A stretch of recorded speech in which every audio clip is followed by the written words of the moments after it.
Bismillahirrahmanirrahim. Assalamualaikum warahmatullahi wabarakatuh.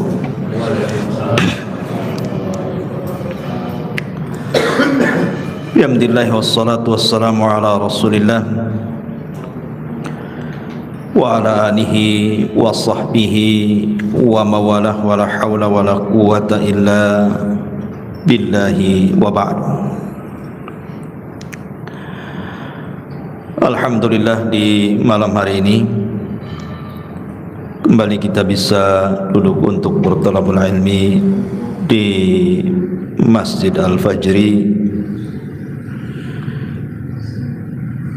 dan karena ini masih suasana bulan Rajab, maka malam ini kita akan membahas tentang pengaruh sebuah dosa. Dan ada 6 dosa yang kalau dilakukan oleh manusia, Allah segerakan azabnya di dunia sebelum akhirat. Ma'asyiral muslimin yang dimuliakan Allah Subhanahu wa taala,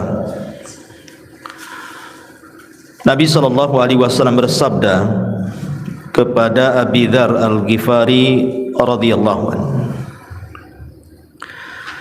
la tanzur ila sigharil khati'ah walakin unzur ila man asaitahu. Jangan melihat kepada kecilnya sebuah dosa, tetapi lihatlah kepada siapa Anda melakukan dosa. Karena ada orang-orang yang terpancing dengan pembagian dosa. Ada dosa besar, ada dosa kecil,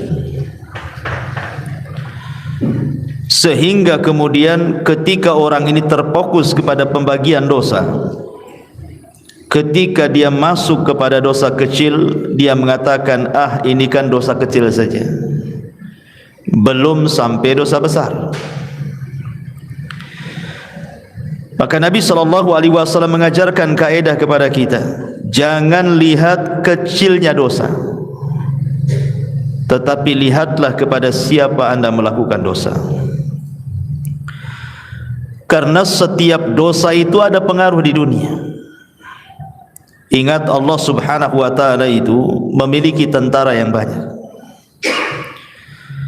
Allah mengatakan, wa ma ya'lamu junuda rabbika illahu wa ma huwa illa dzikra lil bashar. Allah Subhanahu wa taala mengatakan, tidak ada yang tahu berapa jumlah tentara Allah di muka bumi ini. Maknanya kalau Allah Subhanahu wa taala hendak memberikan hukuman kepada manusia, Allah tinggal kirim saja tentaranya. Dan jangan ditanya bagaimana Allah Subhanahu wa taala mengazab setiap para pendosa itu. Yang jelas azab Allah itu pedih. Makanya Imam Ibnul Qayyim rahimahullahu taala mengatakan, beliau mengatakan, malladzi akhraja li abawaini minal jannah daran naimi wal bahjah. Imam Ibnul Qayyim membuat sebuah pertanyaan, apa yang menyebabkan Adam dan juga Hawa dikeluarkan dari dosa? Kemudian apa pula yang menyebabkan iblis menjadi dilaknat dan diusir dari sorga? Apa penyebab Fir'aun dan juga bala tentaranya ditenggelamkan? Apa pula kemudian kaumnya Nabi Syuaib sampai dikirim azab yang sangat pedih?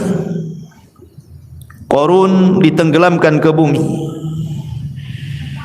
Kemudian Bani Israel dikirim tentara-tentara bengis sehingga menghancurkan mereka. Tahu anda sebabnya? Kata Imam Ibnul Qayyim rahimahullahu ta'ala, innaha dzunub, itu semua dikarenakan dosa-dosa yang mereka lakukan. Kemudian beliau membawakan 3 dalil Al-Quran Pertama surah Al-An'am ayat 6. Allah mengatakan alam yarau kam ahlakna min qablihim min qarnin makkannahum fil ardi ma lam numakkil lakum wa arsalna as-samaa 'alaihim midrara wa ja'alna al-anhara tajri min tahtihim fa ahlaknahum bidhunubihim wa ansha'na min ba'dihim qarnan akharin. Tidakkah mereka memperhatikan berapa banyak generasi sebelum mereka yang telah kami binasakan, padahal generasi itu telah kami teguhkan kedudukannya di permukaan bumi ini, yaitu keteguhan yang belum pernah kami berikan kepada kalian. Tapi kami curahkan hujan yang lebat untuk mereka, dan kami jadikan sungai-sungai mengalir di bawah mereka. Kemudian kami binasakan mereka karena dosa-dosa mereka sendiri, dan kami ciptakan generasi yang lain setelah generasi mereka. Artinya tidaklah generasi-generasi itu dilenyapkan Allah kecuali karena dosa-dosa mereka. Kemudian juga di dalam surah Al-Ghafir ayat 2 Allah katakan awalam yasiru fil ardi fayanzuru kaifa kana aqibatul ladzina kanu min qablihim kanu hum ashaddu minhum quwwatan wa athara fil ardi fa akhadhahumullahu bidhunubihim wa ma kana lahum minallahi min wahq. Dan apakah mereka tidak mengadakan perjalanan di permukaan bumi, lalu memperlihatkan bagaimana kesudahan orang-orang yang sebelum mereka?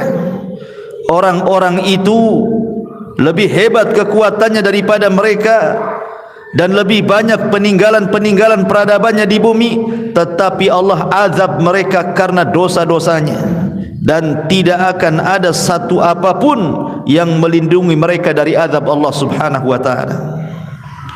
Kemudian sebutkan juga dalam surah Al-Ankabut ayat 40 fakullan akhadna bidzambihi faminhum man arsalna alaihi hasiba wa minhum man akhadathu as-sayhatu wa minhum man khasafna bihi al-ard wa minhum man aghraqna wa ma kana Allahu liyadlimahum walakin kanu anfusahum yadlimun. Maka masing-masing mereka kami azab karena dosa-dosa mereka.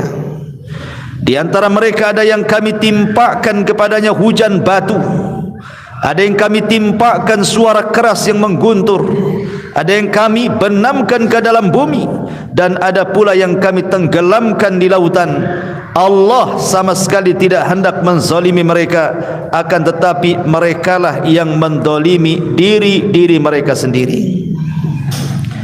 Kesimpulan perkataan Imam Ibnul Qayyim ini, ikhwatu fiddin yang dimuliakan Allah Subhanahu wa taala, bahwa setiap dosa itu punya pengaruh. Punya pengaruh.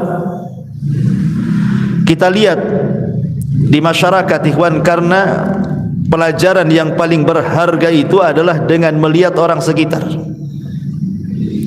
Itu pelajaran yang berharga. Tidak perlu sekolah. Lihat saja orang sekitar kita, itu madrasah terbesar bagi kehidupan kita. Lihat orang-orang yang setiap hari murung saja. Kenapa dia bisa murung? Lihat orang-orang yang dulunya dihormati, tiba-tiba jatuh kemudian dicela manusia. Kenapa bisa dicela? Lihat orang-orang yang dulunya kekar binaraga, tiba-tiba jatuh stroke. Kenapa dia bisa stroke? Lihat orang-orang yang dulunya anak-anaknya lucu-lucu, setelah besar durhaka pula kepada orang tua. Kenapa dia bisa durhaka? Lihat orang-orang yang dulunya kaya raya, tiba-tiba kemudian bankrupt, meminta-minta. Kenapa bisa meminta-minta? Lihat orang-orang yang terbaring, hidupnya hanya menangis, sedih, ditinggalkan manusia. Kenapa mereka sampai seperti itu? Tidak lain dan bukan, ma'asyiral muslimin yang dimuliakan Allah Azza wa Jal, itu kan disebabkan dosa. Ada orang-orang yang tidak diberikan taufik oleh Allah, susah ibadah, susah belajar, selalu bertengkar dengan manusia, tidak baik hubungan dengan keluarganya, dan begitu seterusnya. Kita saksikan di masyarakat macam-macam orang, atau mungkin kita rasakan. Tidak lain dan bukan, ma'asyiral muslimin, itu macam-macam Allah subhanahu wa ta'ala hendak menguji manusia karena dosa kita yang kita lakukan masalahnya. Dan ma'asyiral muslimin yang dimuliakan Allah azza wa jalla, setiap dosa itu al-jaza min jinsil amal. Sebuah balasan itu pasti disesuaikan dengan amalannya. Balasan Allah itu pasti disesuaikan dengan dosanya.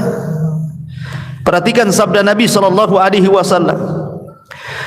Ketika Nabi sallallahu alaihi wasallam mengumpulkan muhajirin, kemudian Nabi sallallahu alaihi wasallam mengatakan, "Sun idza tulitum bihinna wa a'udzu billahi an tudrikuhun." 5 perkara kata Rasul, jangan sampai menimpa kalian. Kalau sampai menimpa kalian, aku berlindung kepada Allah, jangan sampai menimpa kalian. Yang pertama kata Rasul, lam tazharil fahisyah fi qaumin qat hatta yu'linu biha illa fasha fihi mutta'un wal auja allati lam takun madat fi aslafihim alladhina madaw. Tidaklah sebuah fahisyah, perzinahan, homoseksual, LGBT dan yang semacamnya menyebar, dan itu sudah terang-terangan, sudah tidak sembunyi-sembunyi lagi, kecuali akan disebar kepada mereka penyakit taun dan penyakit-penyakit yang belum pernah terjadi di zaman Nabi. Kemudian yang kedua, lam yanqusul mikyala wal mizana illa ukhidhu bisinin wasyiddatil maunati wa jawri sultani alaihim. Tidaklah mereka curang dalam dagang, mulai mengurang-urang takaran, mengurang-urang timbangan, mengurang-urang meteran, kecuali mereka akan dikirim paceklik yang berkepanjangan. Susahnya ekonomi bahkan dikuasakan kepada mereka penguasa-penguasa zalim. Kemudian yang ketiga, walam yamna'u zakata amwalihim illa muni'ul qatra minas sama walaulal bahaim lam yumtaru. Tidaklah mereka bakhil, tidak mau mengeluarkan zakat-zakat mereka, kecuali Allah tahan hujan dari langit. Kalaupun turun hujan, itu hanya untuk binatang-binatang ternak, tapi tidak menyuburkan bagi manusia. Kemudian yang keempat, walam yanqudu ahdallah wa ahda rasulihi illa sallatallahu alaihim aduwan min ghairihim fa ukhidu ba'da ma fi aidihim. Tidaklah mereka mulai membatalkan perjanjian dengan Allah dan dengan Rasulnya, artinya tidak taat dengan perintah Allah dan Rasulnya, kecuali akan dikuasakan kepada mereka musuh dari luar, kemudian mengambil sebagian harta kalian. Dan yang terakhir, wa man lam tahkum a'immatuhum bi kitabillah wa yatakhayyaruna mimma anzalallah illa ja'alallahu ba'sahum bainahum. Dan tidaklah para pemimpin-pemimpin kaum muslimin menegakkan kitab Allah, dan mereka memilih di luar daripada apa yang diturunkan Allah, kecuali Allah akan retakkan mereka, Allah akan buat mereka berselisih. Inilah 5 dosa yang kata Imam Ibnul Qayyim rahimahullahu ta'ala, perhatikan, al-jaza min jinsil amal. Balasan itu disesuaikan dengan dosa yang diamalkannya. Yang pertama, ketika Allah subhanahu wa ta'ala menimpakan berbagai macam penyakit taun dan yang semacamnya kepada orang-orang yang mereka terang-terangan melakukan zina, melakukan homoseksual, LGBT atau yang lainnya, kenapa Allah timpakan dengan berbagai macam penyakit? Kata beliau, fadhuhurul fawahish, adapun tampaknya fahisyah, maksudnya perbuatan zina dan yang semacamnya itu, kemudian ditimpakan penyakit-penyakit iqaban yukafi maladzatiha. Maka ketika orang melakukan zina kemudian dikirim penyakit, maka itu sesuai dengan kelezatan maksiat yang dirasakannya. Ketika dia melakukan maksiat, dia merasakan lezat dengan maksiatnya. Dia tidak merasa bahwa itu perbuatan dosa. Makanya Allah Subhanahu wa taala timpakan penyakit kepada mereka. Begitulah cara Allah Subhanahu wa taala membalas. Sebagaimana dia merasa lezat ketika melakukan maksiat, ketika datang penyakit, maka dia merasa sakit luar biasa. Lihat orang-orang yang terkena penyakit AIDS, ada di antara mereka yang melepuh kulitnya, ada yang mereka kemudian dagingnya terkelupas dari tulangnya, ada yang stroke, ada yang sampai mengalami kematian. Begitulah Allah Subhanahu wa taala balas al-jaza min jinsil amal. Kemudian kenapa Allah Subhanahu wa taala tidak menurunkan hujan kepada orang-orang yang mereka yang kedua, kenapa Allah Subhanahu wa taala mengirim paceklik yang banyak, kemudian susah ekonomi, kemudian dikuasakan pemimpin yang zalim kepada mereka orang-orang yang curang dalam berdagang? Kata Imam Ibnul Qayyim rahimahullahu taala, wa zulmun nasi li ba'dihim al-ba'dha fi arzakihim bil ghishi wal khida fil mizani tuqabiluhu uqubata habsir rizqi bil jafafi wal majaati wa zulmi sultani ra'iyatihi. Kata beliau, karena orang yang mengurang-urang takaran, mengurang-urang timbangan meteran atau curang dalam berdagang, hakikatnya dia sedang melakukan kezaliman. Dia sedang melakukan kezaliman kepada orang lain. Bisa saja orang-orang yang Anda curang itu dia anak yatim, atau mungkin orang miskin, atau orang susah. Berarti hakikatnya Anda memakan harta anak yatim, memakan harta orang-orang miskin, dan begitu seterusnya. Makanya al-jaza min jinsil amal. Ketika Anda dengan curang itu merasa bahwa dengan itu akan mendapat keuntungan yang banyak, kan orang curang itu kan keyakinannya dia dapat untung yang banyak kan. Kenapa dia kurangi dari 1 kilo 2 on, pikirnya 2 on itu akan dapat keuntungan bagi dia. Makanya kenapa hukumannya Allah tahan rizkinya. Justru Allah tahan rizkinya dengan cara apa? Dikirim paceklik, walaupun hujan gak ada berkah.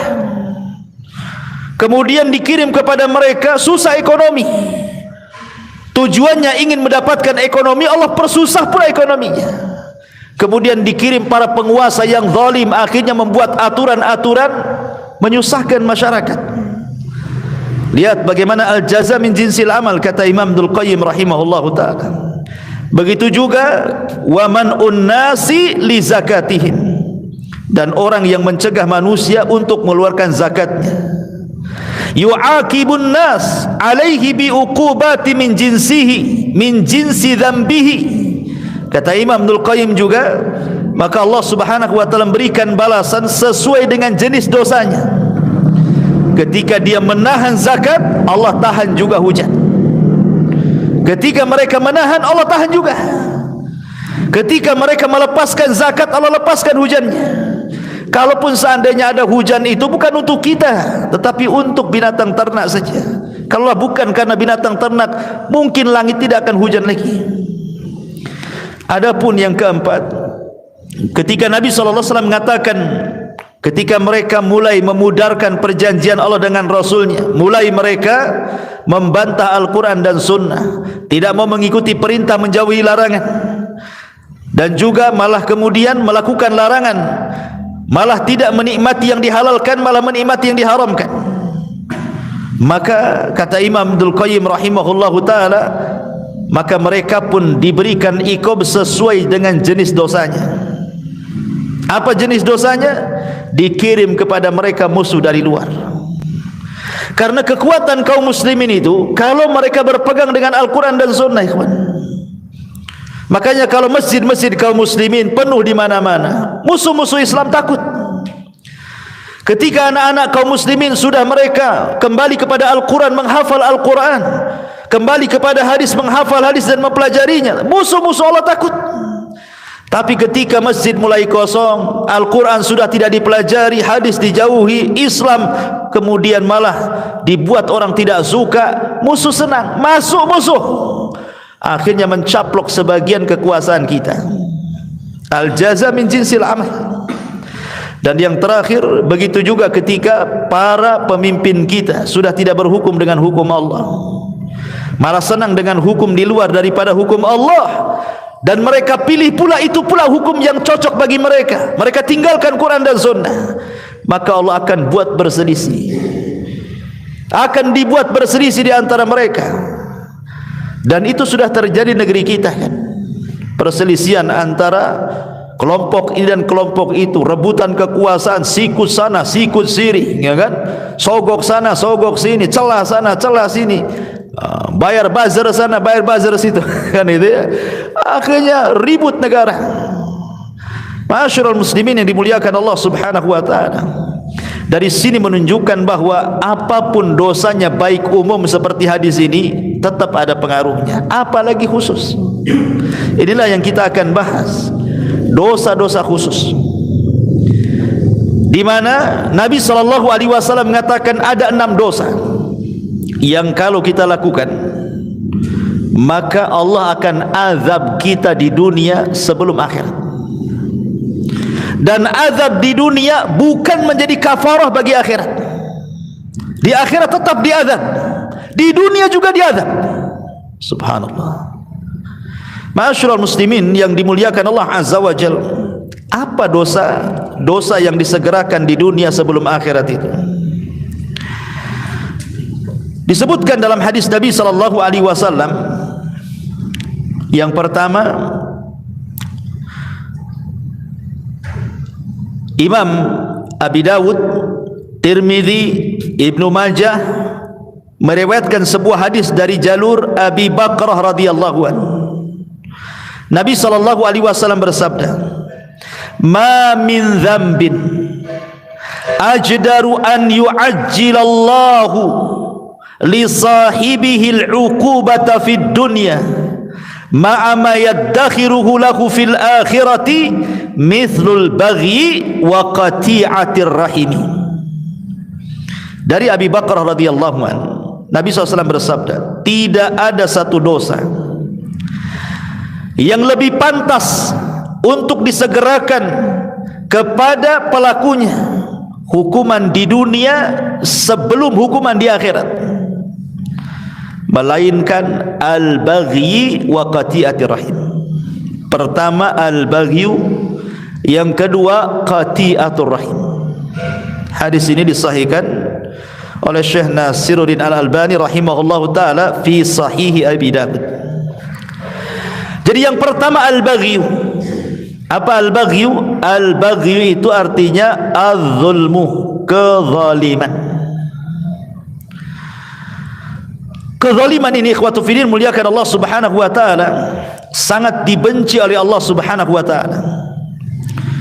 Makanya Allah Subhanahu wa taala berfirman dalam hadis qudsi, apa firman-Nya? Inni haramtu zulma ala nafsi wa ja'altuhu muharraman bainakum fala tadhalamu. Kuharamkan kezaliman kepada diriku dan kuharamkan kezaliman pula bagi kalian. Ma'asyiral muslimin yang dimuliakan Allah Azza wa Jalla, saya akan sebutkan beberapa kisah menunjukkan bahwa zalim itu akan ada hukuman di dunia sebelum akhirat. Ingat ketika saya menceritakan kepada antum tentang kisah Hajjaj ibn Yusuf al-Thaqafi. Hajjaj ibn Yusuf al-Thaqafi, seorang jenderal hafal Quran tetapi bengis. Berapa banyak jiwa para sahabat, para tabi'in dibantai dia. Jadi suatu ketika dia melakukan penyerangan dan menaklukkan Mekah dan Madinah, ada seorang hamba yang saleh namanya Sa'id ibn Zubair radhiyallahu anhu. Sa'id ibn Zubair radhiyallahu anhu. Sa'id ibn Zubair disiksa oleh Hajjaj ibn Yusuf sampai akhirnya kemudian dia dirantai mulai dari leher, tangan dan kaki, sampai dia mengatakan kepada Hajjaj, ya Hajjaj, kalau engkau hendak membunuhku silahkan, tapi tolong sekarang waktu sholat, aku ingin sholat. Kemudian kata Hajjaj ibn Yusuf ini, ya adu Allah, wahai musuh Allah, engkau tinggal solat saja, mau kuarahkan ke kiblat mana? Baik kuarahkan kau ke kiblatnya orang-orang Nasrani, katanya. Subhanallah, Hajjaj zalim. Ya. Maka Sa'id bin Zubair mengatakan, terserah, karena Allah Subhanahu wa taala mengatakan, fa aina ma tuwallu fa thamma wajhullah, kemanapun aku mengarah di sana ada wajah Allah. Akhirnya kemudian sebelum dibunuh oleh Hajjaj di pantai ini, Sa'id bin Zubair ini berdoa kepada Allah Subhanahu wa taala dan mengatakan, ya Rabb, jangan engkau kuasakan kezaliman Hajjaj setelah aku, cukuplah aku yang terakhir. Maka setelah Sa'id bin Zubair dibunuh secara zalim oleh Hajjaj bin Yusuf ini, 40 hari setelahnya, Hajjaj selalu bermimpi, dalam mimpinya berjumpa dengan Sa'id bin Zubair. Kemudian terngiang-ngiang setiap hari. Akhirnya dia pun jatuh sakit dan mengalami sakit yang hebat, yang rasa sakitnya tidak ada yang tahu kecuali Allah. Sebab itulah dia meninggal. Lihat, sadaqa Rasul sallallahu alaihi wasallam bahwa kezaliman itu akan disegerakan azabnya di dunia sebelum akhirat. Bahkan dikisahkan, ma'asyiral muslimin yang dimuliakan Allah Azza wa Jalla, dari Yahya al-Burmuki rahimahullahu ta'ala. Yahya al-Burmuki ini adalah salah satu menteri pada kekhilafan Harun ar-Rasyid.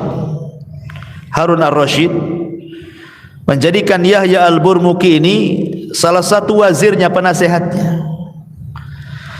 Tetapi kemudian amanah daripada Harun ar-Rasyid, jabatan yang diberikan kepada Yahya al-Burmuki ini melewati batas kewenangan dia. Akhirnya dia pun melakukan kezaliman, memperkaya dirinya, dan begitu seterusnya, menzalimi orang lain. Lah akhirnya kemudian ketahuan. Maka Harun ar-Rasyid marah karena kezaliman yang dilakukan Yahya al-Burmuki ini. Akhirnya sama Harun ar-Rasyid dimiskinkan dia, ditangkap ia dan Fadl anaknya, dimasukkan ke dalam penjara.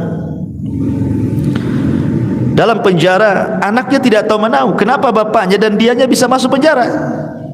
Di dalam penjara ini anaknya ngomong sama bapaknya, ya abi, ba'dal amri wan nahi wan ni'mati sirna ila hadha. Wahai ayahku, saya ingin tanya sesuatu. Baru saja kita ini mendapatkan kedudukan yang tinggi di Daulah Abbasiyah, bisa memerintahkan orang, bisa melarang orang, diberikan kenikmatan.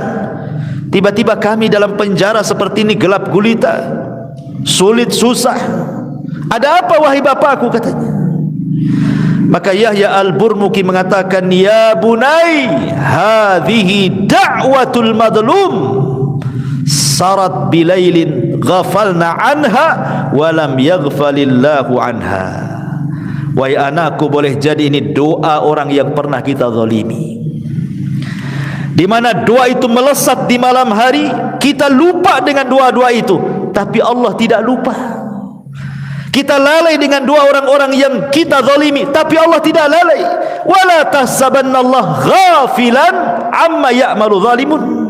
Jangan sangka Allah lalai terhadap orang-orang yang melakukan kezaliman. Allah tidak lalai. Makanya kenapa kemudian Nabi SAW sampai mengatakan bahwa doa orang yang dizalimi itu melesat sampai ke mana? Sampai ke awan. Kemudian Allah mengatakan, wa bi'izzati la ansurannahu walau ba'dahi. Maka Allah berfirman dari atas sana, demi kemuliaanku, kata Allah, aku akan tolong orang yang dizalimi ini sampai batas waktunya.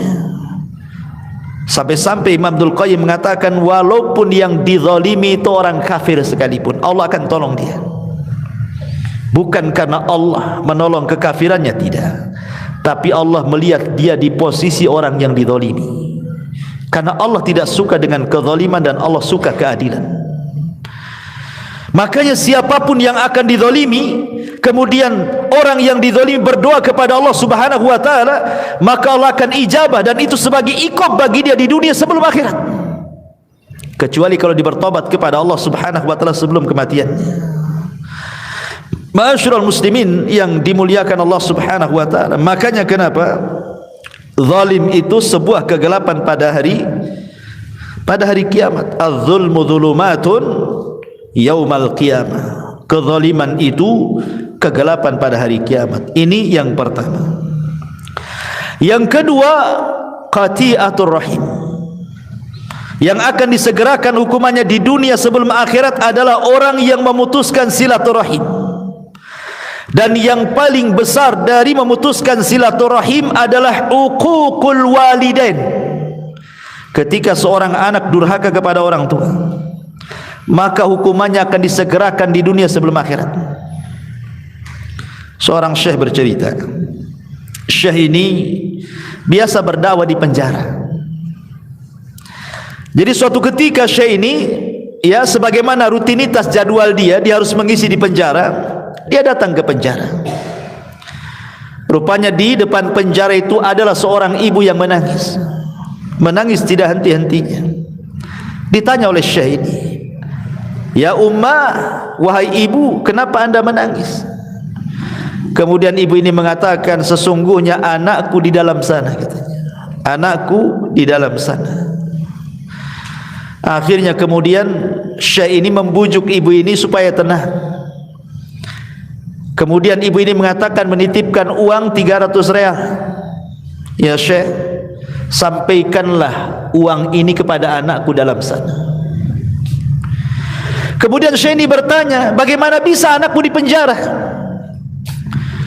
Kemudian ibunya mengatakan, "Uquq ya syekh, uququl walidain ya syekh."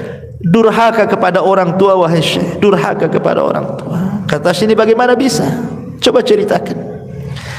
Maka ini ibu-ibu ini bercerita begini. Jadi suatu hari ayahnya memerintahkan sesuatu dengan nada tinggi. Tidak terimalah dia anaknya ini. Akhirnya adu mulut antara bapa dan anak ini. Entah kenapa anak ini kemudian menempeleng bapaknya sampai pingsan. Bapaknya ditempeleng sampai pingsan. Ya. Akhirnya kemudian ketika dia sadar, dia tidak terima, dilaporkan ke polis, ditangkap, masuk penjara dia. Kata syekh, la haula wala quwata illa billah. Akhirnya diambil uang itu. "Baik, akan saya sampaikan uang ini setelah saya izin ke sipir dulu, karena tidak boleh masukkan sembarang barang ke dalam penjara. Setelah dapat izin masuknya." Lah kebetulan syekh ini mulai tadinya hendak menyampaikan materi lain, tapi karena berjumpa dengan ibu itu, akhirnya ketika dia ceramah, materinya fokus kepada bahaya uququl walidain. Syekh ini tidak tahu yang mana satu anak itu. Yang diceritakan ibu itu dari sekian narapidana dalam penjara itu, mana satu tidak tahu, tidak pernah kenal siapa namanya, bagaimana rupanya, nggak tahu. Akhirnya syekh ini menceritakan tentang bahaya uququl walidain dengan mengatakan, "Fala taqul lahuma uffi wa la tanharhuma." Mengatakan A saja tidak boleh, apalagi kemudian membentaknya, apalagi sampai memukulnya. Kemudian diceritakan tentang bahaya ancaman-ancaman di dunia, di neraka ini. Tiba-tiba di balik tiang itu, rupanya anak itu ada di balik tiang. Entah kenapa anak ini seperti orang mabuk, entah ngantuk, entah mabuk, entah apa gitu, mendengarkan kajian. Tiba-tiba oleng, kepalanya membentur tiang itu, kemudian pingsan. Al-jaza min jinsil amal. Sebagaimana dia menampar bapaknya pingsan, dia kejeduk tiang, dia pingsan juga. Allah kasih cash di dunia. Ya. Setelah kemudian syekh ini melihat ada apa itu, siapa yang pingsan itu, ditanya-tanya, rupanya anak daripada ibu tadi. La haula wala quwata illa billah. Bahkan seorang syekh bercerita, ikhwan, ada orang yang sudah tua, ibunya ini sudah tua, usianya hampir 90 tahun. Allah berikan usia panjang ibu ini. Anaknya pun sudah tua, anaknya 50 lebih. Mungkin ibu ini menikah muda, jadi hampir 90 tahun usianya. Anaknya pula ya 50 tahun lebih lah, laki-laki. Sama-sama sudah tua kan, itu bahasanya ya. Ibunya tua sekali, anaknya pun sudah tua, di atas 50. Tetapi kemudian ibu dan anak ini selalu bercanggah, berselisih, sampai tidak ada salam, tidak ada kalam, tidak mau berjumpa, musuhan. Anaknya benci sama ibunya. Akhirnya kemudian ibu ini, namanya orang tua, ikhwata fiddin, sejahat apapun anak, namanya orang tua itu pasti ada waktu redanya, pasti akan kembali sayangnya. Bagaimanapun itu kan darah daging dia. Jadi ibu ini datang kepada seorang syekh dan mengatakan, ya syekh, bisa enggak kau damaikan aku dengan anakku, katanya. Bisa enggak kau damaikan aku dengan dia? Harusnya kan anak yang berdamai dengan orang tuanya kan. Ini terbalik pula. Ibunya datang kepada syekh, ya syekh, tolong damaikan aku dengan anakku, katanya. Kata syekh, baik, karena ini sebuah pekerjaan yang bagus, dipuji oleh Allah Subhanahu wa taala. La khaira fi katsir min najwahum illa man amara bi shadaqatin aw ma'rufin aw islahim bainan nas. Tidaklah kebanyakan ucapan manusia di atas kebaikan kecuali orang memerintahkan kepada kebaikan, memerintahkan sedekah dan mengislah di antara orang yang bertikai. Kata syekh, baik, kita datangi anak. Dibawalah orang tua ini oleh syekh ini ke rumah anaknya, ya. Kemudian diketuk pintunya. Ketika anak ini melihat ibunya langsung emosi, tidak terima. Kemudian syekh berusaha untuk menenangkan anak itu. Kemudian syekh masuk ke dalam rumah, ibunya menunggu di luar, diceramai sama syekh itu, jangan, kamu jangan seperti itu ibumu, mintalah kau maaf kepada dia. Tapi kemudian dia mengeluarkan kata-kata yang sampai keluar kata-kata itu didengar ibunya.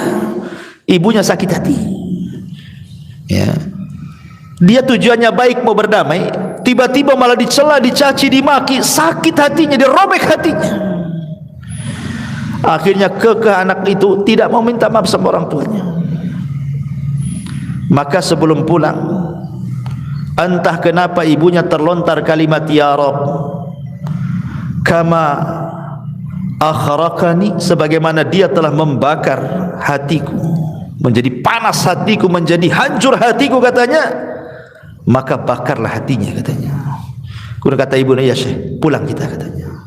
Pulang, ya.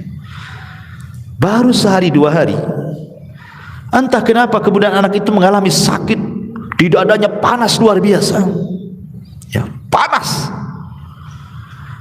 Sampai dia datang ke tabib. Tabib pun bingung, itu penyakit apa tuh? Kok bisa panas gitu ya dalamnya tuh, kayak terbakar gitu hatinya. Sampai dokter angkat tangan tidak bisa, ini nggak tahu penyakit apa ini, katanya. Akhirnya dia cobalah baru sadar, jangan-jangan kemudian ini kesalahan dia dengan ibunya. Dia coba datang kepada syekh tadi. Kemudian mengatakan, ya syekh, pernahkah ibuku mengatakan sesuatu tentang aku, katanya. Saya tidak tahu. Kalau begitu kau minta maaflah sama orang tuamu. Ma'asyiral muslimin yang dimuliakan Allah Azza wa Jalla, dari dua kisah ini saja kita mengetahui bahwa al-jaza min jinsil amal. Jadi ada balasan-balasan orang-orang yang mutus silaturahim, durhaka kepada orang tua itu, Allah akan balas di dunia sebelum akhirat. Lihat ceritanya Jurez. Jurez ini durhaka kepada orang tua itu hanya gara-gara dipanggil tak mau datang. Bukan lagi tidur, bukan lagi kerja, tidak, lagi sholat. Jurez kan lagi sholat. Masalahnya kan dia sholat sunnah, harusnya dia batalkan karena panggilan ibu wajib. Sholat sunnah itu sunnah saja kan, secara hukum ilmunya adalah batalkan sholat sunnah, ikut panggilan orang tua, itu yang benar. Tapi Jurez orang jahil tapi ahli ibadah. Dia berpikir bahwa hak Allah didahulukan dibandingkan hak orang tua, diteruskan pula sholatnya. Ketika ibunya memanggil sekali, tidak kunjung juga datang. Besoknya gitu lagi dipanggil, dia sedang sholat, dipanggil tidak kunjung datang, sampai 3 kali. 3 hari berturut-turut dipanggil pula tak mau datang. Ibunya kan tidak tahu Jurez ini sedang apa. Akhirnya ibunya berdoa kepada Allah, ya Rabb, kalau Jurez seperti ini kepada aku, katanya, dia fokuskan ibadah yang tidak mempedulikan ibunya sendiri, jangan kau wafatkan ya Rabb si Jurez sampai kau kirimkan pelacur untuk memfitnah dia, katanya. Subhanallah. Ketika doa ibu ini merasa dizalimi kan itu. berdoa. Akhirnya betul, tiba-tiba kemudian ada orang yang tidak suka dengan Jurayj. Dia sewa pelacur, kemudian dikatakan kau goda Jurayj itu sampai berzina. Akhirnya dia pun menggoda, tapi Jurayj tidak juga tergoda. Akhirnya kemudian disiasati. Di situ ada penggembala kambing, berzinalah wanita itu dengan penggembala kambing, akhirnya hamil. Kemudian dituduhkanlah anak ini anak Jurayj. Setelah lahir, kemudian dikatakan ini anaknya Jurayj katanya. Maka Bani Israel marah, dipukuli Jurayj, dirobohkan tempat ibadahnya. Kemudian tapi Jurayj sebelum hampir saja mau dibunuh, dia mengatakan aku tidak bersalah. Kemarikan bayi itu katanya. Kemarikan bayi itu. Ketika bayinya dihadapkan, kemudian ditusuklah lambungnya dan mengatakan, man abuk, siapa sebenarnya bapakmu itu? Tentu tidak sengaja kan, Jurayj ini hanya mengatakan seperti itu, tapi ini karamah, memang Jurayj tidak salah. Tiba-tiba anak ini dibuat bicara oleh Allah, abi ra'il ghanam, bapak aku penggembala kambing katanya. Baru sadar Bani Israel. Tapi apa yang jadi syahid kisah ini? Doa orang tua menjadi sebuah kenyataan kan. Allah Subhanahu wa taala kirim Bani Israel menghancurkan dia, memukuli dia, tempat ibadah dihancurkan, walaupun kemudian kembali dibangunkan gitu. Dari sini menunjukkan qati'atur rahim adalah dosa yang disegerakan. Jadi yang pertama zalim, yang kedua memutus silaturahim. Hati-hati. Kalau anda seorang mudir di perusahaan, jangan pernah zalim kepada bawahan. Gaji mereka sebelum keringatnya kering, kata Nabi. Kalau anda seorang suami, jangan zalim kepada istri, kepada anak-anak. Atau punya orang tua, jangan zalim kepada orang tua. Tabarru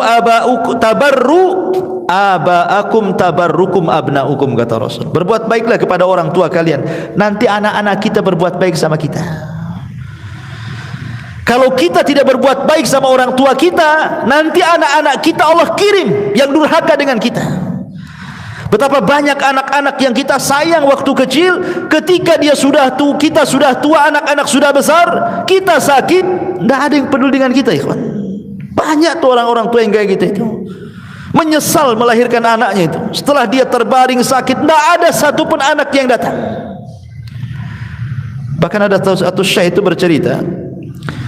Jadi ada dua orang tua itu, suami istri, sudah nenek-nenek. Qadar Allah, meninggallah istrinya.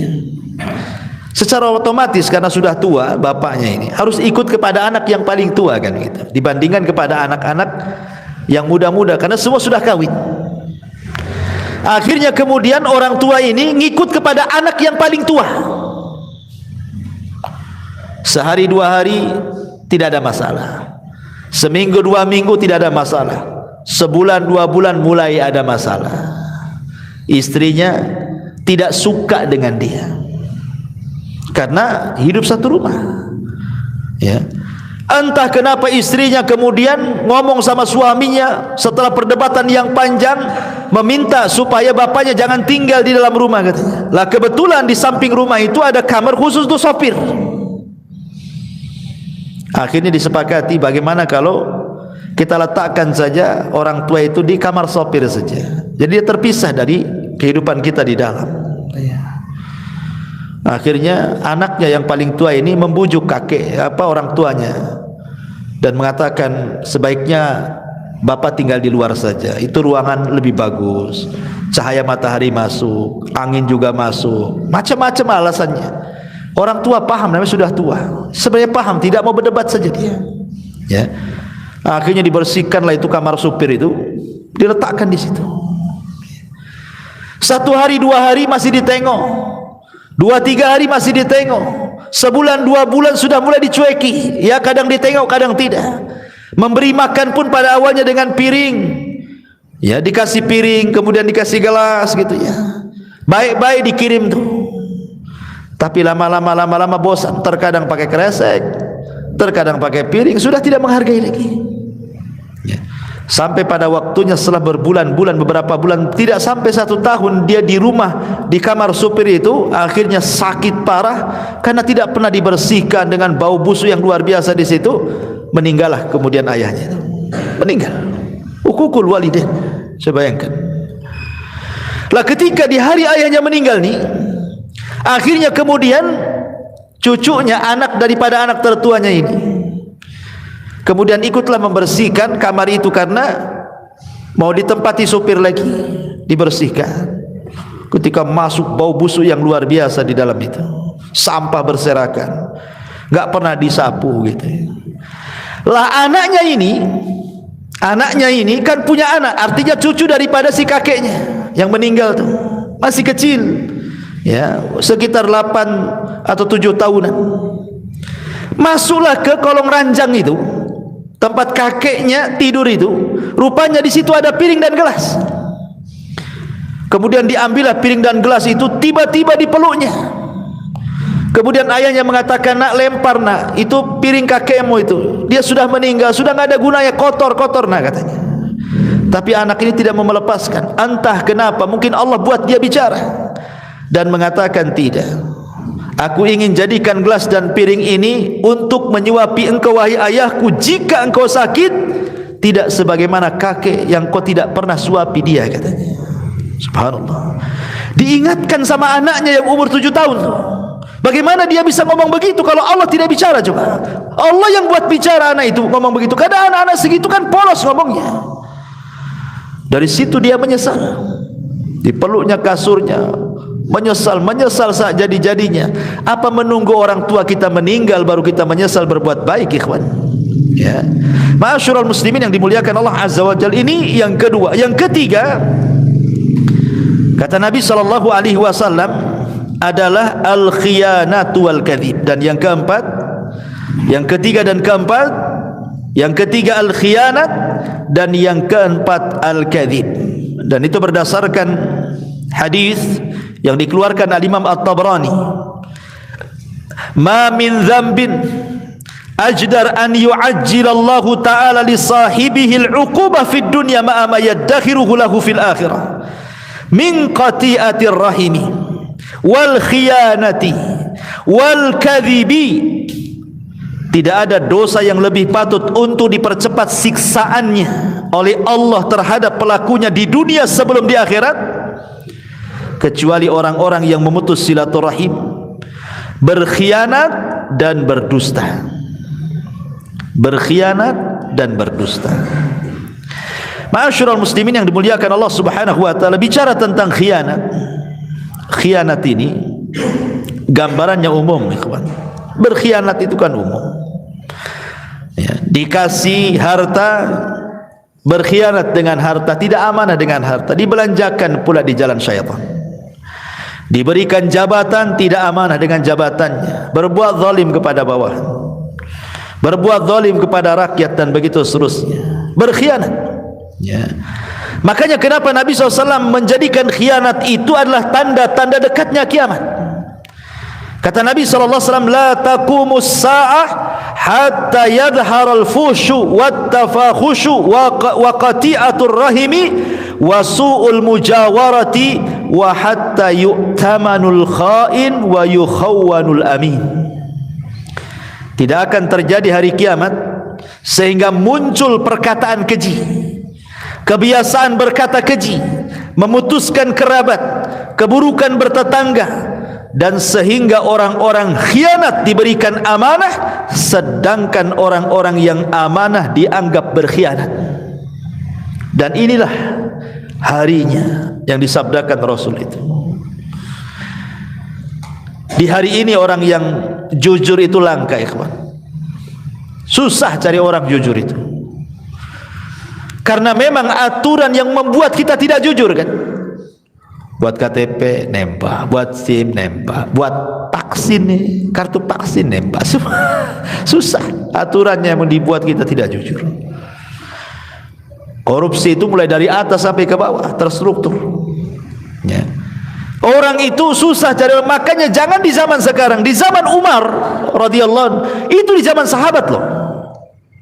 Umar bin Khattab radhiyallahu anhu malam-malam itu belusukan, enggak bawa wartawannya. Kemudian tengoklah ada tenda, kok bercahaya di situ.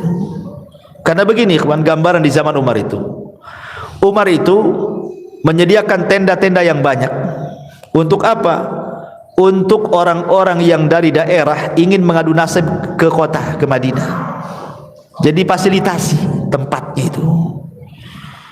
Kemudian mereka dikasih tenda sama penerangan. Itu pun ditentukan waktunya dari jam sekian ke jam sekian harus dimatikan dari pemerintah. Begitulah Umar radhiyallahu an memfasilitasi rakyatnya. Jadi orang-orang dari daerah kayak kita di sinilah umpamanya kan, ingin mengadu nasib ke Jakarta, ke ibu kota. Jadi mungkin di ibu kota itu sama pemerintah sudah disediakan apartemen-apartemen gratis gitu ya. Kan enak tuh kalau punya pemimpin kayak Umar itu ya. Ya entah kapan lagi lah Umar itu ada kan itu. Nggak ada lagi Umar, nanti nunggu Imam Mahdi mungkin ya. Jadi Umar radhiyallahu an ini malam-malam nampak kok ada tenda yang belum dimatikan, harusnya mati jam segini. Ini penerangan pemerintah. Akhirnya mendekati tenda itu adalah percakapan wanita tua dengan anak gadisnya. Umar coba mendengarkan percakapan keduanya itu. Jadi ibunya ini ngomong sama anaknya, "Nak, bagaimana kalau kita besok jualan air susu ini kita campur dengan air mineral supaya banyak untungnya?" Begitulah curang dalam dagang itu modusnya kurang lebih sejak zaman Umar sampai sekarang, main campur-campur kan. Ya kan? Pemanya jual jeruk bilangnya beras tagi, ya taunya beras busuk kan itu. Bilang salak pondok, ternyata salak gubuk kan itu. Enggak tahu kita ini. Dicampur-campur kan itu. Itulah memang dari sejak zaman dulu namanya curang dalam dagang, main campur-campur yang baik dengan yang buruk dan begitu seterusnya. Tapi anak gadisnya ini subhanallah anak soleha. Dia mengatakan kepada ibunya, "Bu, jangan. Umar bin Khattab Amirul Mukminin membuat aturan dalam jual beli tidak boleh curang." Kata ibunya, "Nak, Umar tidak tahu." Pada Umar di samping tendanya tuh. Umar tidak tahu. Tapi anak gadisnya sekali lagi mengingatkan kepada ibunya, "Bu, walaupun Umar tidak tahu, tapi Umar punya Rabb, punya Tuhan, dan Tuhannya Umar juga Tuhan kita. Tuhannya Umar tahu." Ya. Akhirnya sadar ibunya. Umar bergegas pulang, kumpulkan anak laki-lakinya semua, Ibnu Umar, Qasim ibn Umar, anak laki-lakinya banyak. Kata Umar bin Khattab, "Siapa yang siap nikah di antara kalian?" "Siapa?" katanya. "Tuh ada bibit unggul tuh sana," katanya. Rupanya Qasim ibn Umar mengatakan, "Saya wahai abi, besok ikut saya." Dilamarkan gadis dalam tenda, orang susah, dinikahkan dengan orang nomor satu, anak orang nomor satu, Khalifah Amirul Mukminin. Karena di zaman itu yang dilihat agama, bukan dilihat harta. Bukan kayak zaman sekarang kan gitu. Walaupun hafal Quran, nggak ada kerjaan buat apa? Emang saya makan ayat katanya. Bagus sama dokter jelas katanya gajinya bulanan. Ya, ini hafal Quran gojek lagi nggak jelas hasilnya katanya. Zaman sekarang kan gitu ya. Kalau zaman dulu kan tidak. Ya. Zaman dulu itu ilmu luar biasa dihargai kan, apalagi kejujuran. Makanya Qasim ibn Umar menikahlah dengan wanita ini. Lahirlah seorang putri namanya Lailah. Dari Lailah inilah lahir tokoh fenomenal sepanjang sejarah, Umar bin Abdul Aziz. 2 tahun 5 bulan berkuasa, nggak ada orang miskin di zamannya. Dialah penegak keadilan sampai orang menyangka itulah Al-Mahdi yang dikatakan Nabi. Ya. Masyarul muslimin yang dimuliakan Allah Subhanahu wa taala. Tapi syahidnya dalam kisah Umar bin Khattab bagaimana Amirul Mukminin menghargai kejujuran. Menghargai kejujuran. Kalau di zaman sekarang ada orang jujur di tengah-tengah para pengkhianat, sebentar aja ikut pengkhianat dia. Kalau tidak jadi pengkhianat, dimusuhi oleh para pengkhianat. Gimana caranya disingkirkan kan begitu? Masyarul muslimin yang dimuliakan Allah Azza wa Jalla. Makanya kemudian khianat ini bahaya dan banyak jenisnya. Berkhianat ini. Ya. Makanya kenapa Nabi SAW sampai mengatakan para pengkhianat ini akan disegerakan hukumannya di dunia sebelum akhirat. Karena bahaya para pengkhianat, bisa menghancurkan negara. Ingat runtuhnya Baghdad di tangan Tatar, orang-orang Mongol, sampai akhirnya dibantai, mulai dari anak kecil, wanita, dewasa, habis dibantai satu kota Baghdad sama orang-orang Tatar itu. Siapa yang berkhianat? Orang Syiah. Orang Syiah membocorkan rahasia, berkhianat dengan orang-orang Tatar, akhirnya menghancurkan Baghdad. Khianat ini bisa menghancurkan negara, ya kawan. Ulama dibantai, kitab-kitab dibakar itu. Pengkhianatan orang Syiah itu. Ibnu Qumi, ya. Masyarul muslimin yang dimuliakan Allah Subhanahu wa taala. Kemudian dan gambaran orang khianat ini macam-macam, mulai dari negara sampai ke masalah rumah tangga. Ya, menceritakan seorang suami menceritakan tentang keburukan istrinya, atau istri menceritakan keburukan suaminya. Ini kan berkhianat namanya. Ya, kan ada tuh yang seperti itu, ya. Kemudian juga yang keempat, yang disegerakan hukumannya adalah al-kadzib, dusta. Dan dusta ini disebutkan dalam hadis Nabi sallallahu alaihi wasallam, yahdi ilal fujur, mengarah kepada fujur, keburukan. Wal fujuru yahdi ilan nar, dan keburukan itu mengarah ke neraka.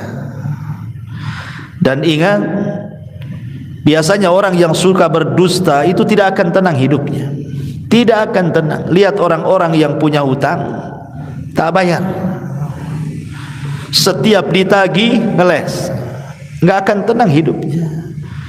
Makanya orang-orang yang punya hutang itu, kata Nabi, malam jadi kepikiran, hilang pula menghilang. Kalau malam jadi kepikiran, siang menghilang. Umumnya orang punya hutang itu gitu, malamnya pusing, siangnya hilang. Karena takut dicari orang siangnya, ya kan? Hilang dia, nanti datang malam, gak bisa tidur.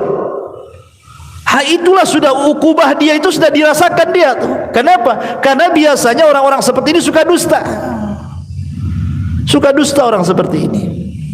Masyarul muslimin, dan gambaran dusta ini terlampau luas, ya. Macam-macam dusta ini kan, ya. Dusta kepada Allah, dusta kepada Rasul, dusta kepada manusia, dusta dalam dagang, dusta dalam pekerjaan, macam-macam dusta ini kan. Tapi yang jelas bahwa seorang muslim tidak mungkin berdusta. Ketika Rasul mengatakan, Rasul ditanya, Rasul, mungkinkah seorang muslim itu penakut? Mungkin. Karena orang jihad itu tidak semua berani. Mungkin seorang mukmin itu penakut. Mungkinkah seorang mukmin itu bakhil? Mungkin, kata Rasul. Karena kecintaan kepada harta, akhirnya dia bakhil. Kemudian mungkinkah seorang muslim itu pendusta? Kata Rasul, tidak. Tidak ada seorang muslim itu pendusta. Seorang muslim boleh pengecut, seorang muslim boleh bakhil, tapi seorang muslim tidak mungkin berdusta, kata Nabi. Karena dusta itu bukan akhlak seorang muslim.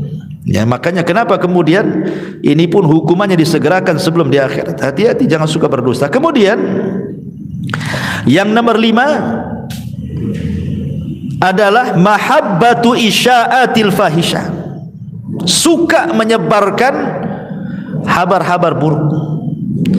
Allah Subhanahu wa taala mengatakan dalam surah Nur ayat 19, innalladzina yuhibbuna an tasyi'al fahishata fil ladzina amanu lahum adzabun alimun fid dunya wal akhirah wallahu ya'lamu wa antum la ta'lamun. Sesungguhnya orang-orang yang suka tersebar keburukan di tengah-tengah orang yang beriman, bagi mereka azab yang pedih di dunia dan juga di akhirat. Di dunia dapat azab, di akhirat dapat azab, dan Allah mengetahui dan kalian tidak tahu. Dan ini penyakit yang sekarang menyebar nih, yang kelima ini. Bayangkan, Al-Quran yang mengatakan baru cinta saja tersebarnya sebuah keburukan, itu sudah diazab di dunia. Apalagi dia yang menciptakan keburukan, dia pula yang menyebarkannya. Sekarang ada handphone di mana-mana.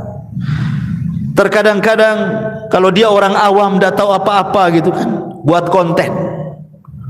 Kontennya itu maksiat. Nah, umpamanya seorang perempuan joget-joget nampak aurat, habis itu di-share, ya kan? Di TikTok kok di apa, supaya dapat pendukung, penonton, ya, subscribe, ya. Subhanallah, itu menyebarkan keburukan, menyebarkan musik-musik yang enggak jelas, ya kan? atau menyebarkan berita. Ini tahun politik nih, hati-hati nih. Saling serang-serangan gak jelas, ya kan? Menjelekkan yang sana, yang ini menjelekkan yang sana gitu. Kemudian bazar-bazarnya ngikut komentar. Antasyial fahisyah. Hati-hati. Ya, ini tahun-tahun politik, hati-hati. Tahun-tahun politik itu banyak beristighfar lah, meminta kepada Allah supaya Allah memberikan pemimpin yang terbaik. Ya kan? Karena tahun-tahun politik ini antum akan melihat bagaimana fitnah-fitnah menyebar di medsos itu. Akan berseliweran tuh di YouTube antum itu. Entah berita-berita, entah enggak jelas itu. Maka berlindunglah kepada Allah Azza wa Jalla. Jangan disukakan, oh senang, oh mantap nih, karena saya milih yang ini. Ketika ini serang, oh mantap. Padahal dia enggak ikut, tapi kan senang kan? Senang saja diazab di dunia dan di akhirat, kata Allah. Apalagi dia yang buat berita, dia yang wawancara di YouTube, dia pula yang menyebarkan dengan channelnya. Na'udzubillah. Jangan, ya, jangan buat konten-konten fahisyah. Ya. Atau dia marah-marah di YouTube, kan ada tuh orang-orang marah itu kan, ngomong apa saja nggak jelas itu. Kadang-kadang keluar kata binatang, disebar biar viral katanya. Anda bukan biar viral, Anda itu sedang mengundang azab Allah tuh. Ya. Makanya ma'asyiral muslimin, ini juga diancam dalam Al-Qur'an surah Nur ayat 19. Dan yang terakhir, yang keenam adalah nifaq, kemunafikan. Allah Subhanahu wa taala berfirman di dalam Al-Qur'anul Karim, tepat pada ayat ke berapa? Ayat yang ke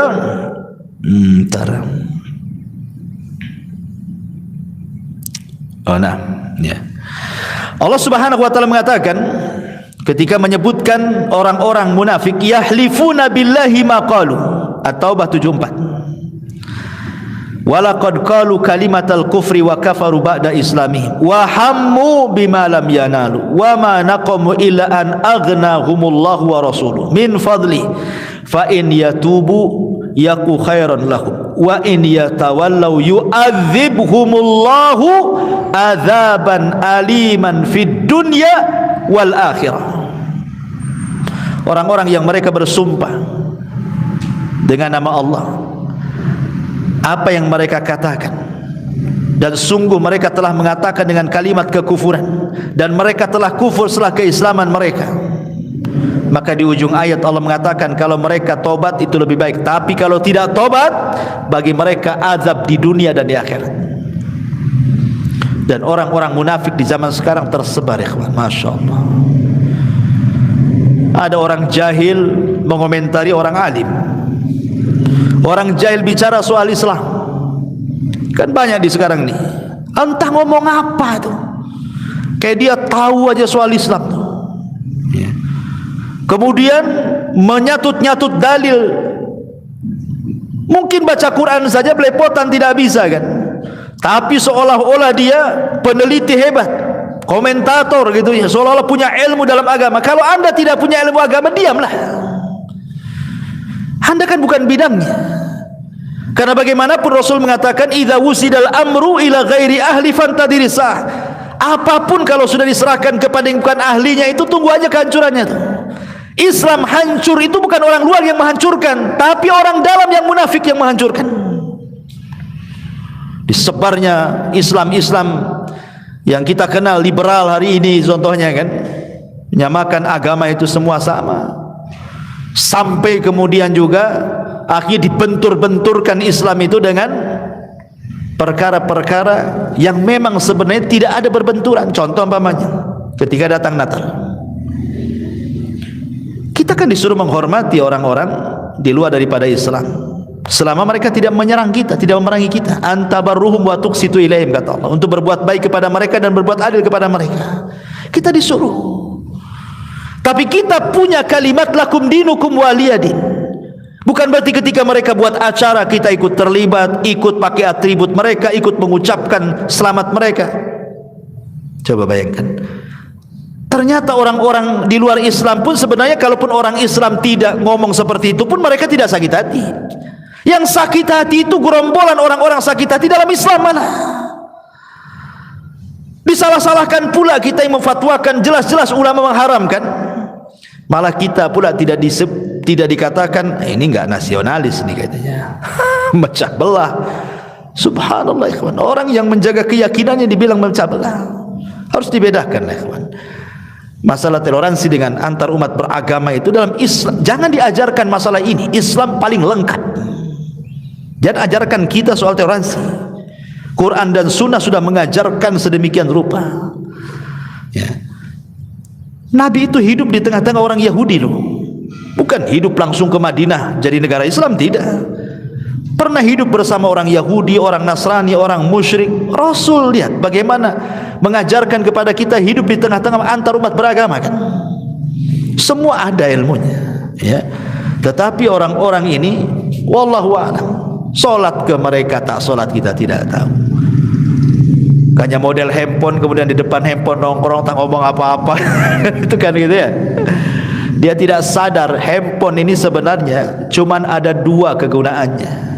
Anda menolong Islam dengan handphone atau Anda menghancurkan Islam dengan handphone. Itu saja. Ya. Anda beli medsos ini untuk apa? Untuk menghancurkan Islam atau untuk membangun Islam? Karena akan ditanya di hadapan Allah Subhanahu wa taala, ya. Ma'asyiral muslimin yang dimuliakan Allah Subhanahu wa taala. Inilah di antara 6 dosa yang disegerakan oleh Allah Subhanahu wa taala azabnya di dunia sebelum akhirat, ya.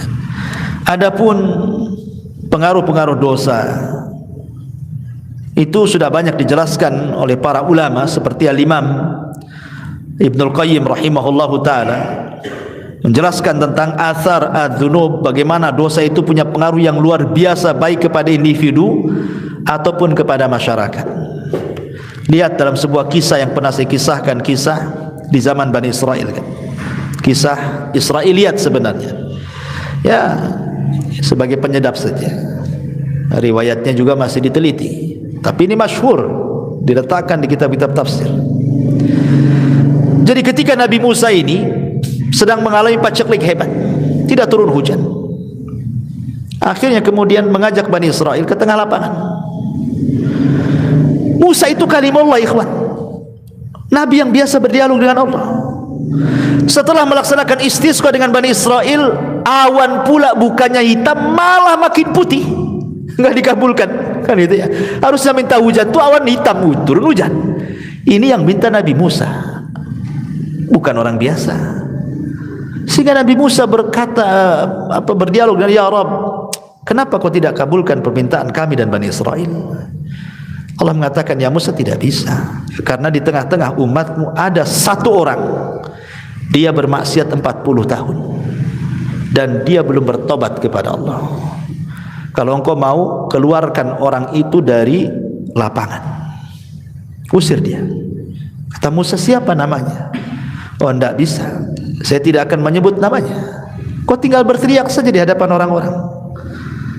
Maka Musa alaihi salatu wassalam langsung mengumpulkan Bani Israel, mengatakan, man minkum, barang siapa di antara kalian ya'sillaha arba'ina sanatan fakhruj, bermaksiat kepada Allah 40 tahun, keluar dari sini katanya. Ya nggak ada yang keluar lah, nggak mungkin lah ngaku. Ya, orang sebanyak itu.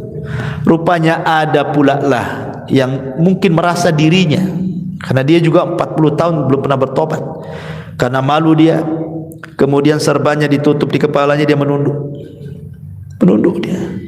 Kemudian dia mengatakan dalam hatinya, ya Rabb, apakah setelah 40 tahun kau tutup aibku, sekarang kau mau bongkar aibku? Tubtu ilaika ya Rabb, aku bertobat kepadamu hari ini ya Rabb. Ketika dia mengatakan aku bertobat, gelap langit, tiba-tiba hujan. Nabi Musa heran, ya Rabb, bukankah kau katakan tadi kau akan turunkan hujan bila orang itu keluar? Orang itu belum keluar, kenapa sudah kau turunkan hujan? Ya, maka Allah mengatakan, ya Musa, orang itu sudah bertobat.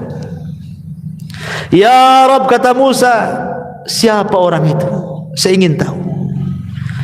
Maka Allah mengatakan, ya Musa, ketika dia bermaksiat 40 tahun lah ku tutup aibnya. Sekarang dia sudah bertobat, ku bongkar aibnya? Enggak lah. Subhanallah. Syahidnya di sini apa? Satu orang maksiat, satu Bani Israel terkena imbasnya. Ya kan? Satu orang bermaksiat, satu negara kena imbasnya. Itulah pengaruh maksiat. Ya, apalagi kepada pribadi, hadis yang tadi saya jelaskan di awal gitu ya. Apalagi ini bulan Rajab. Sekali lagi saya ulangi pengajian pada minggu yang lalu, perkataan Qatadah ibn Di'amah rahimahullah ta'ala, seorang ahli tafsir, bahwa kezaliman atau perbuatan dosa dilakukan di Ashhurul Hurum, salah satunya bulan Rajab, maka akan dilipat gandakan dosanya dibandingkan kalau antum melakukan dosa di bulan-bulan yang lainnya. Wallahu a'lam bishawab. Ini saja yang bisa saya sampaikan. Mudah-mudahan ada manfaatnya. Subhanallah bihamdika asyhadu an la ilaha illa anta astaghfiruka wa atubu ilaik. Allahu ta'ala alam. Assalamualaikum warahmatullahi wabarakatuh.